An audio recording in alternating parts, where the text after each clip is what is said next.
Your family emergency now. All right, ladies and gentlemen, we have ourselves another Nicolas Cage film on the roster today, and it is Sympathy for the Devil. I mean, man, so this movie just came out about a week ago, and the trailer took me by surprise. It just kind of came out of nowhere.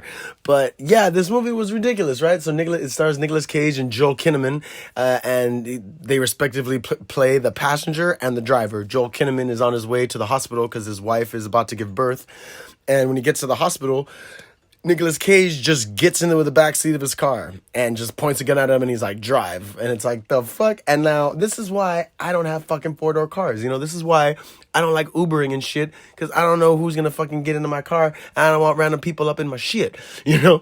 But, so he gets in the car and he just tells him to drive. So Joel's like, well, I'm here to see my wife and daughter, my kid. Like, I have a kid. And he's like, nah, I don't give a fuck. Like, drive. So they start driving, and the whole movie is pretty much the two of them going through different locations throughout the night real quick. It's not even like really different locations, but they're just driving to a set destination. And Nicolas Cage just keeps telling the driver, that, hey, you know, I'm just here. I need your help to take me to this place. And it turns out that in reality, he's actually just gonna fucking kill him. Like, he's just literally gonna kill him. And he ends up killing a couple of people on the way. He kills this cop. It's ridiculous. Like, the acting is pretty funny and like outrageous, in the sense that it's just, you know, Nicolas Cage doing what he does best, being Nicolas Cage. But yeah, there isn't that much story going on. I almost wish there was more like flashbacks and shit to like show what had happened. But it turns out that Joel Kinnaman's character was a hitman, and who was someone so ruthless that he's now like tried to change his ways, right? And he like made himself think he was someone else. He totally did like a whole season 4 type shit where, like, you know, he thought that he was someone else to get away from his murderous tendencies, when in fact it's all him. He's just that fucking crazy.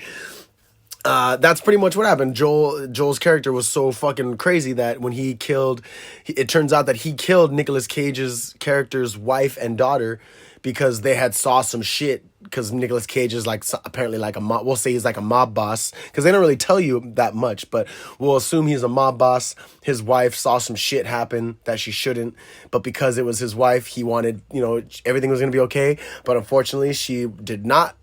Like, she was not okay. So Joel's character was sent to, you know, to get rid of that problem, and in doing so, he ended up murdering his daughter as well. So now Nicolas Cage is trying. He tracked him down and wanted to get revenge for him killing his family, but he wanted him to admit who he really was, because the whole film, Joel's like, I don't know who you want, like, why, like, because, you know, he's like, why are you doing this to me? Like, I'm not the person you think I am. All this like traditional shit that someone would say, when it turns out at the end he actually is the person that he was looking for.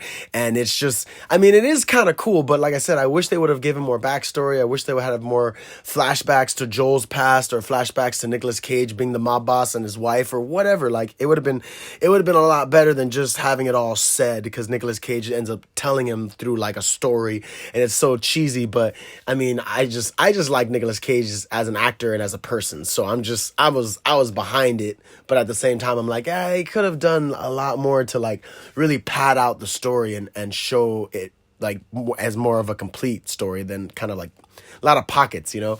And I mean, there is a scene where they're at a gas station where it's like, for fuck's sake, if I was Joel, I would have just ran away, because, you know, is he going to shoot you at a gas station? I mean, he might blow up, you might get away, you might get shot. Fuck it, it's better than just getting shot later.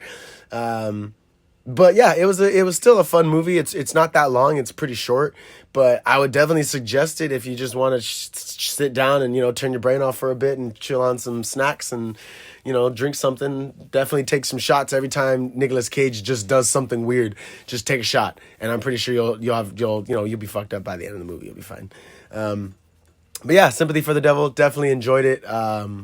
But, you know, it probably won't be for everyone, but definitely just check it out. You might surprise yourself.